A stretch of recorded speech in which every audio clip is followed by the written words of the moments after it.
America is essentially a dream.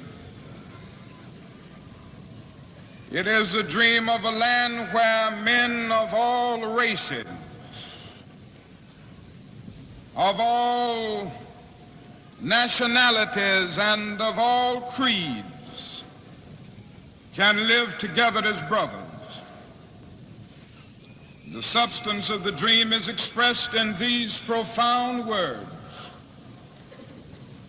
We hold these truths to be self-evident, that all men are created equal, that they are endowed by their Creator with certain inalienable rights, that among these are life, liberty, and the pursuit of happiness.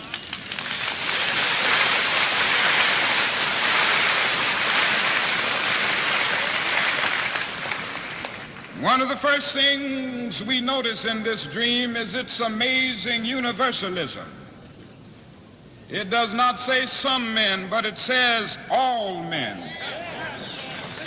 It doesn't say it doesn't say all white men, but it says all men, which includes black men.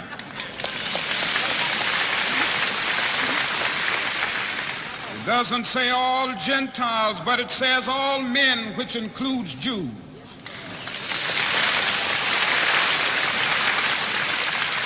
It doesn't say all Protestants, but it says all men, which includes Catholics.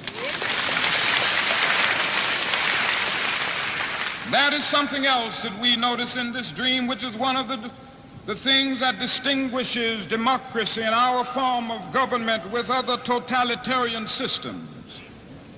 It says that there are certain basic rights that are neither conferred by nor derived from the state. In order to discover where they came from, it is necessary to move back behind the dim mist of eternity. They are God-given.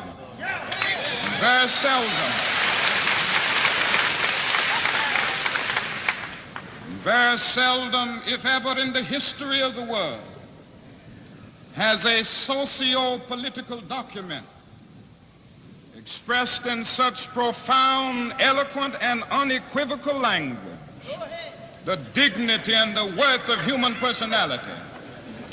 For the American dream reminds us that every man is the heir of a legacy of dignity. And yet ever since the founding fathers of our nation dreamed this dream, America has been, to use a big word that the psychologists and the psychiatrists use, a schizophrenic personality, tragically divided.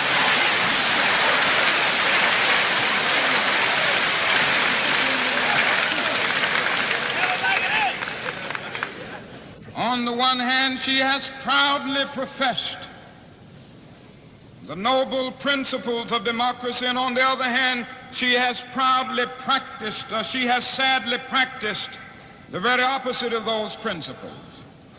Indeed, slavery and segregation have always been strange paradoxes in a nation founded on the principle that all men are created equal.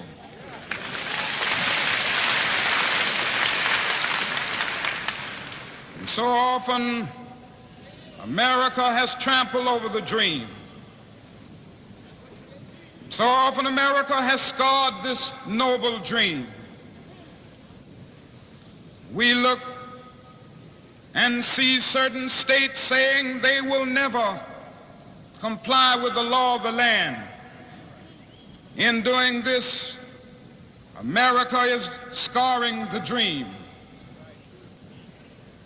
We notice people who merely want to be free being brutalized, homes being bombed, churches being bombed. This is a way of scarring the American dream. We notice people who merely want to exercise their citizenship rights being thrown into jail This is a way of scarring the dream. And we can hear the voice of a little Emmett Till crying from the rushing waters of Mississippi. This is a way of scarring the dream. And so the Negro is still trampled over by the iron feet of oppression. And so often he has been pushed out of the glittering sunlight of life's July and left standing in the piercing chill of an alpine November. This is scarring the American dream.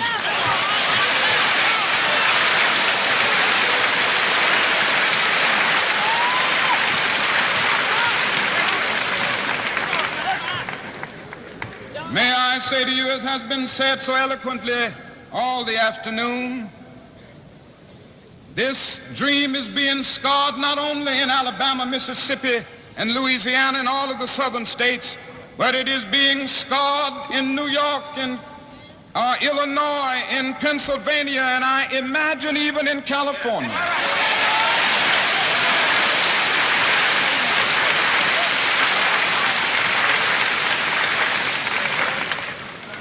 The fact is that the Negro all over America is still the last hired and the first fired, and he still can't live where he wants to live and where his money can get him to live.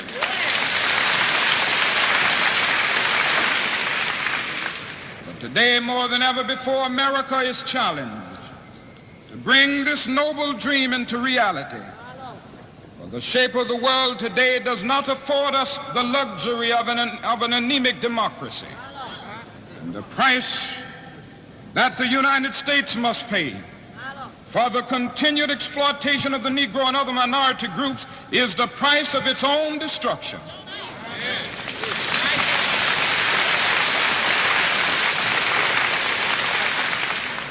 People are looking over to the United States today and they're wondering what we are doing about this problem.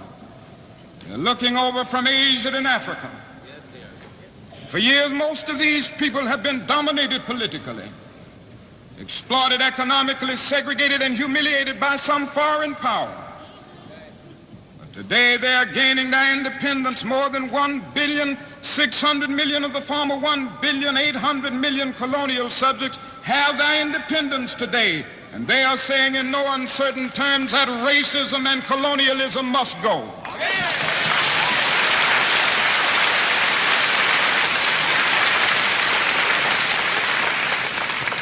The hour is late, and the clock of destiny is ticking out, and we must act now before it is too late.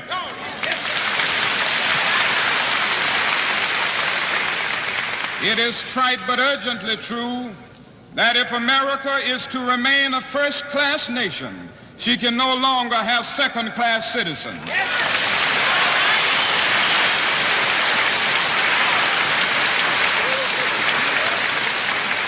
Now, I must hasten to say that we must not solve this problem merely to meet the communist challenge. We must not seek to solve this problem merely to appeal to Asian and African peoples. This problem must be solved in the United States because segregation and discrimination are morally wrong.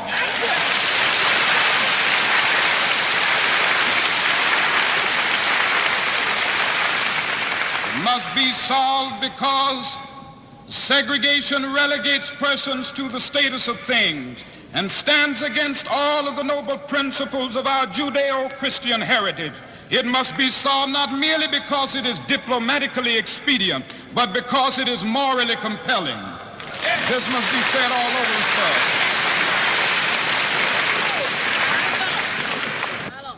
And I would say that there are some things that we must continue to do in order to make the American dream a reality and save our nation in this hour. And I would like to mention them as briefly as possible and elaborate on them briefly. First, in order to make the American dream a reality, we must seek to make the world dream a reality, and therefore we must begin with a world perspective. For you see, the world in which we live is geographically one, and now we are challenged to make it spiritually one. Now, it is true that the geographical oneness of this age in which we live came into being to a large extent through man's scientific ingenuity. For man, through his scientific genius, has been able to dwarf distance and place time in chains. Yes, we've been able to carve highways through the stratosphere, and our jet planes have compressed into minutes distances that once took days. Bob Hope has described this new jet age in which we live, and I think he's given an adequate description. He said it is an age in which it is possible to take a non-stop flight from Los Angeles to New York, and if on taking off in Los Angeles you develop hiccups, you will hic in Los Angeles and cup in New York City.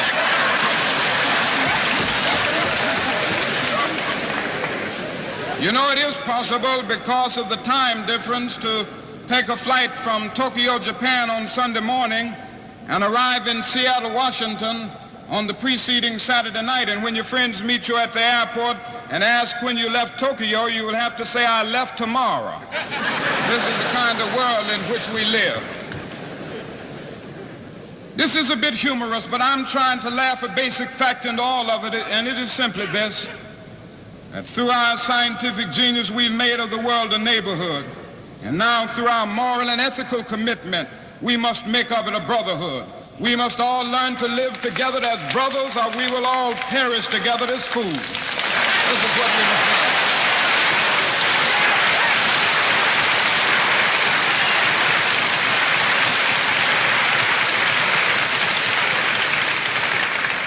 And it simply means that every nation must be concerned about every other nation. Every individual must be concerned about every other individual.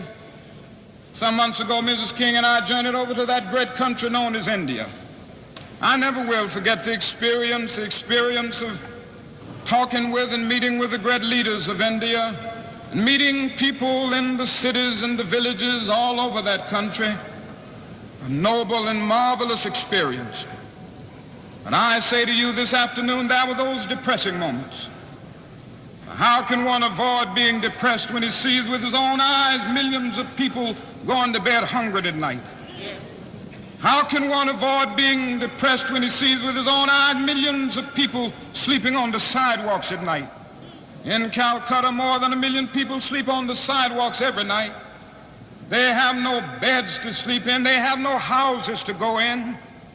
How can one avoid being depressed when he discovers that out of India's population of 400 million people, more than 365 million make an annual income of less than $60 a year, and most of these people have never seen a doctor or dentist. As I noticed these conditions, something within me cried out, can we in America stand idly by and not be concerned? And an answer came, oh no. For the destiny of India and the destiny of every other nation is tied up with the destiny of the United States, and the destiny of the United States is tied up with the destiny of India. And I started thinking about the fact that right here in America we spend more than $1 million a day to store surplus food. And I found myself saying, I know where we can store that food free of charge, in the wrinkled stomachs of the hundreds and millions of people who go to bed hungry at night.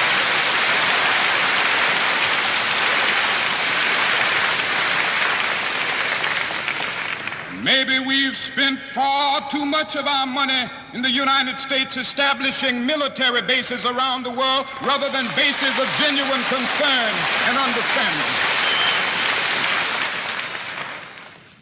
All I'm saying is simply this, that all life is interrelated. We are caught in an inescapable network of mutuality, tied in a single garment of destiny. Whatever affects one directly, it affects all indirectly. As long as there is extreme poverty in this world, no man can be totally rich even if he has $1 billion. As long as diseases are rampant. As long as diseases are rampant and millions of people cannot expect to live more than 28 or 30 years, no one can be totally healthy even if he just got a checkup in the finest clinic of the nation. Strangely enough, I can never be what I ought to be until you are what you ought to be, and you can never be what you ought to be until I am what I ought to be.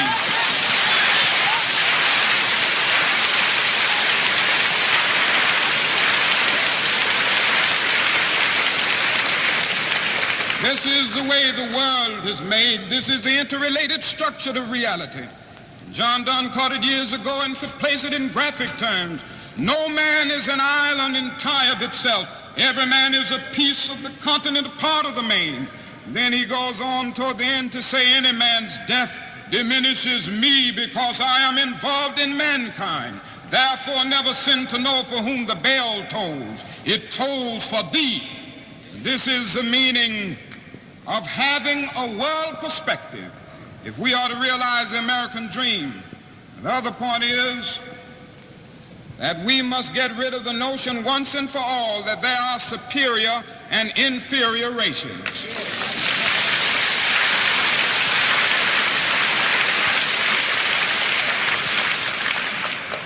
We must make it clear all over this land and all over the world that a doctrine of white supremacy has no basis in anthropology, has no basis in scientific thinking, and has no basis in morality.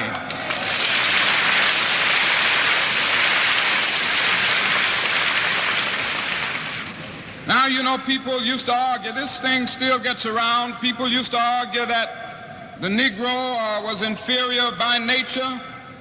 And they went back in the Bible and they would get up certain passages in the Bible. It's a strange thing how people will use religion often to justify their prejudices. And they would go back in the Bible and they would say, now the Negro is inferior by nature because of Noah's curse upon the children of Ham. And you know, there was a great philosopher back in Greek philosophy by the name of Aristotle who did a great deal to set up formal logic, and he would have what was known as a major premise, a minor premise, and a conclusion.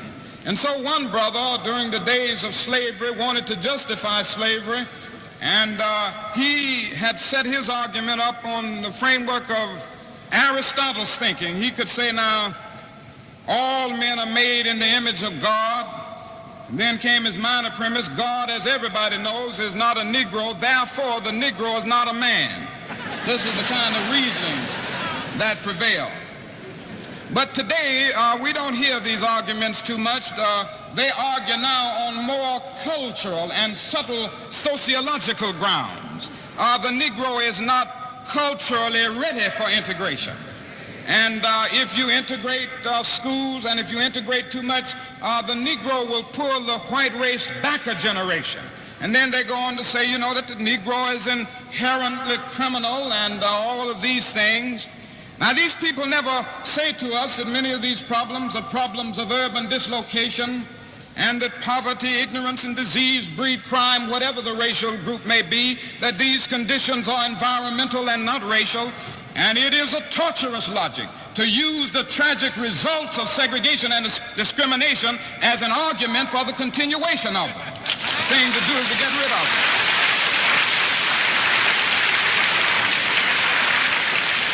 So over this nation, we must get rid of the notion once and for all if we want to realize the dream that there are superior and inferior races.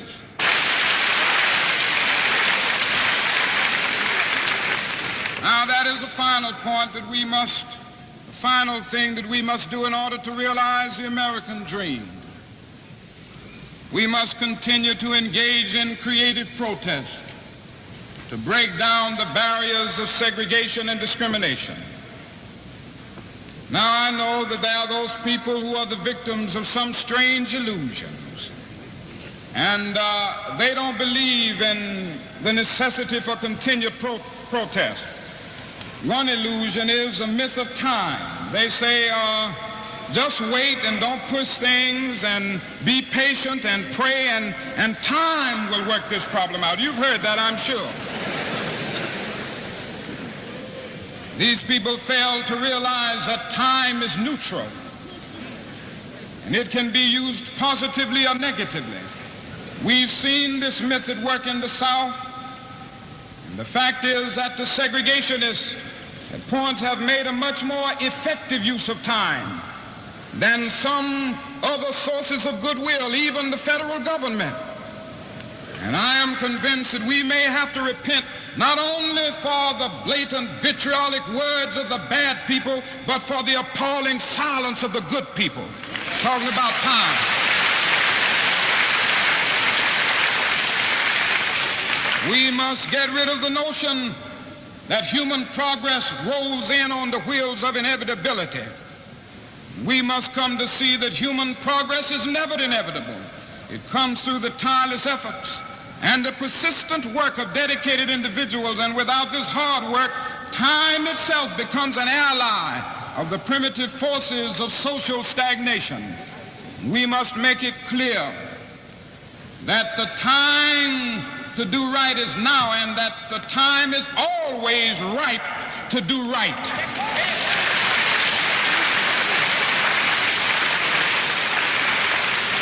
Now, the other illusion is the myth of educational determinism, as I call it. You've heard these people say, now you've got to change the hearts of men. That's the only way you can solve it, and I guess that's true.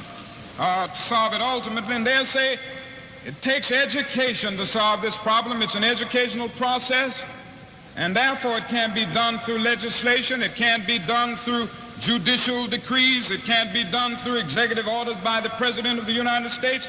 It must be done through education. Now, I think it's right that education must work in this whole area, but it is both education and legislation, not either legislation or education.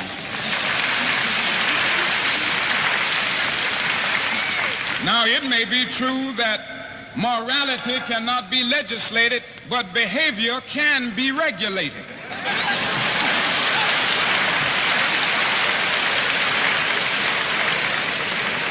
I guess it is true that the law can't make a man love me. Religion and education must do that. But the law can keep him from lynching me, and I think that's pretty important too.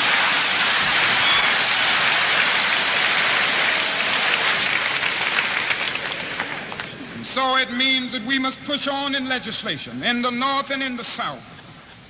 Every state should have a Fair Employment Practice Commission so that there will be no discrimination in this area. Every state needs a fair housing law so that it will be made clear that there can be no discrimination in housing publicly or privately, and that even real estate people who will try to perpetuate this will have to stand before the bar of justice. This must be done all over the United States. Then we must continue to delve deeper into the philosophy of nonviolent resistance. That is something about this method that has power. And I know that there are those who will ridicule it occasionally, but it has worked miracles in the South. It has morality with it because it gives us the opportunity to work to secure moral ends through moral means. This is the morality of it, but it has certain practical consequences. It exposes the moral defenses of the opponent, somehow weakens his morale, and all at the same time it is working on his conscience. It disarms him, and he just doesn't know what to do with it. If he puts you in jail, that's all right. If he doesn't put you in jail, fine. If he beats you up, that's all right. If he doesn't beat you up, that's all right. If he tries to kill you, all right, you develop the quiet courage of dying if necessary without killing. If he tries to threaten you, all right if he doesn't. And that is something about it which causes the opponent not to know what to do. Now, he would know what to do with violence. He could call out the state militia. He could call out the National Guard and kill hundreds and hundreds of innocent people and argue that they are inciting a riot. They know how to handle violence, but they proved over and over again that they don't know how to handle nonviolence because they throw people.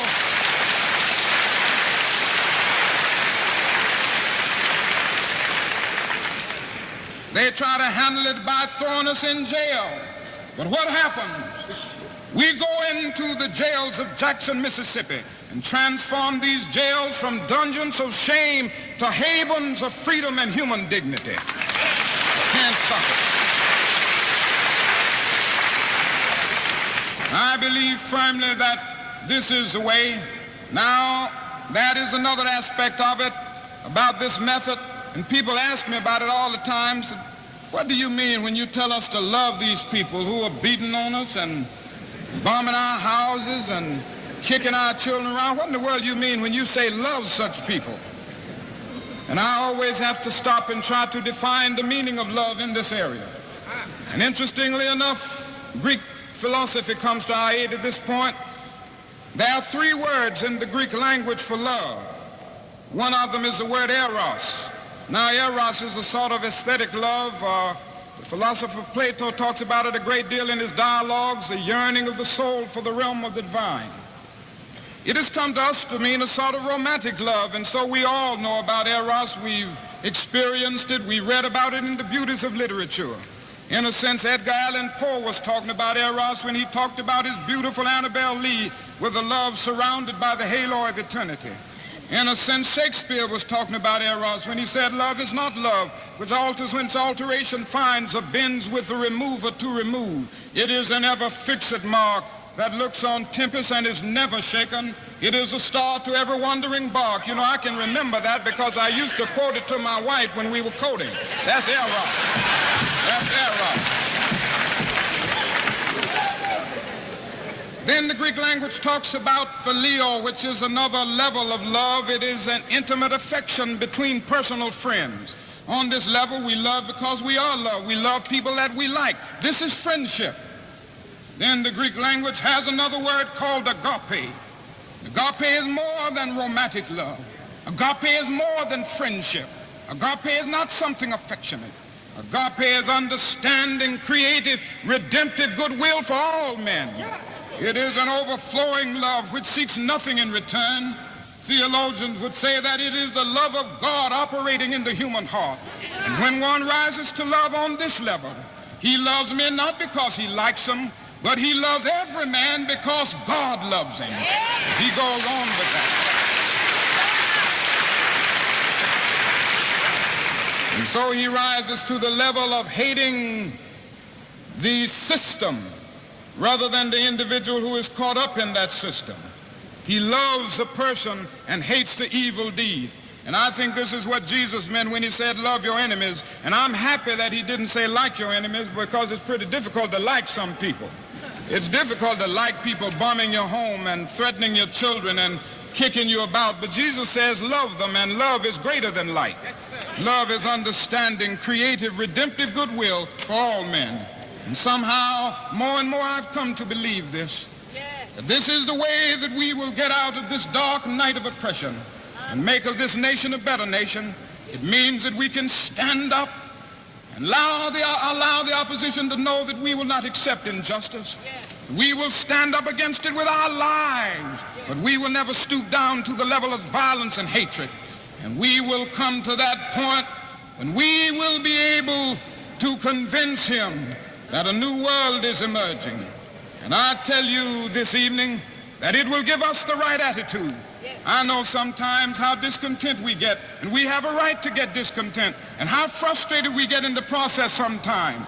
But I submit to you this evening that this way of nonviolence will help us not to seek to rise from a position of disadvantage to one of advantage, thus subverting justice. We will not substitute one tyranny for another, for black supremacy is as dangerous as white supremacy.